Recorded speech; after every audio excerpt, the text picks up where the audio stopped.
credo in un buon momento perché stiamo facendo risultati importanti. Sì, io credo che l'OM possa esistere in questa competizione, non so cosa faremo, ma so che possiamo starci. Mi piace molto questo gruppo di giocatori, li vedo forti, li vedo positivi, li vedo con la passione del calcio.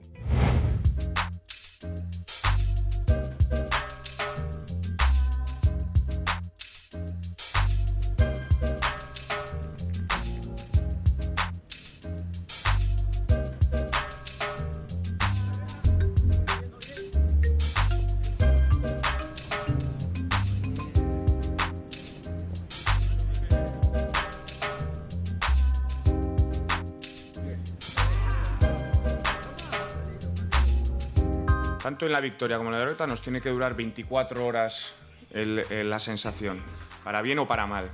Luego, evidentemente, hacemos el análisis. No competimos lo suficientemente bien. 24 horas ya han pasado, hemos hecho un análisis, se ha quedado dentro para poder usarlo y ahora ya estamos en modo Champions y aquí en Almaty.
L'attente de rien que d'être sur le terrain, de la saison évidemment, mais rien que d'être sur le terrain, je disais plutôt de voir les fans, d'entendre le bruit de la salle, etc. C'est presque insoutenable, quoi. Ça fait plusieurs semaines que je tiens plus en place. Voilà, je regarde mes highlights et tout, ça me manque.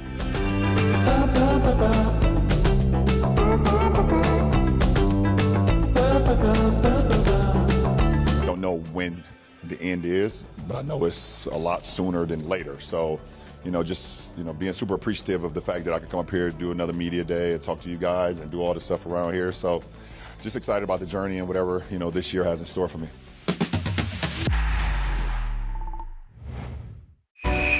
43 anos. Sempre diarista mesmo. Como é que era o dia a dia da senhora? Fazia tudo. This dates back to the time when slavery was legal, and when slavery was abolished, they weren't offered any opportunities, no decent work with a salary. These women were simply abandoned by society. A young girl testified that she'd received an offer of work as a nanny, but when she arrived here in Brazil, she never worked as a nanny. she was forced into prostitution here in this region. Little by little, I believe we are changing attitudes in the country. A new episode of Reporters on France 24.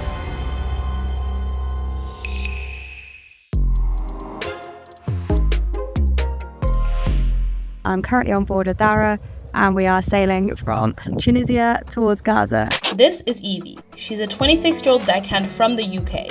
Normally, she works on private yachts, but for the past few weeks, she's been sailing towards Gaza on a boat carrying humanitarian aid as part of the global Sumud flotilla. Evie is just one among hundreds of civilians that have joined the expedition. Their aim is to break Israel's siege on Gaza and deliver much-needed humanitarian aid to the territory's population. You can see some of the boats behind me. There are more still joining us from Malta, from Italy, I think potentially from Greece as well. So our numbers are just increasing, which is amazing. Evie's boat was among those that left Barcelona on the 31st of August. They sailed to Tunisia and then departed from there last Sunday. We reached out to her about a week ago and asked her to document her journey. In between fixing mechanical problems, she's been recording videos for us. This experience has humbled me to my core. You know, we worked so hard, averaging 2 hours of sleep a night, limited food, you know, not the best conditions. I was exhausted after 2.5 weeks, you know, by the time we got the boats to Tunisia. And, you know, people in Palestine have been through this for generations and God knows what else. You know, I can't compare it, and yet I was exhausted. And these people still have that love, that warmth, that resilience, the beautiful part of humanity that I think we're at a real risk of losing. This week, an independent United Nations inquiry concluded that Israel has committed genocide against the Palestinians in Gaza. Meanwhile, UN agencies and humanitarian NGOs are still unable to deliver aid to Gaza, where the WHO has declared a famine. So, can the global Sumud flotilla make a difference? According to Al Jazeera, since 2010, every single Gaza-bound aid flotilla has been intercepted by Israel. Critics have therefore deemed these expeditions PR stunts, something that is doomed to fail from its inception. But to Evie, the very fact that people are talking about the flotilla is proof of its success. If people are talking about us, we're creating publicity, what they've proven is that Palestinians have been failed incomprehensibly so, repeatedly for generations now. But we cannot fail. The more we get people talking and engaging, the more we're winning. For its part, Israel is reportedly planning to confiscate the flotilla boats and detain those on board under harsh conditions usually reserved for security prisoners, with basic needs and communications denied. That we are treated as terrorists. You know, the definition of a terrorist is someone using violence to obtain political gain. We are unarmed civilians using international waters to try to deliver aid. If we are treated as terrorists, that is a failure as humanity. You can follow Evie's journey across the Mediterranean and that of all the other flotilla ships through their online tracker. And you can also follow us to stay up to date on what happens next.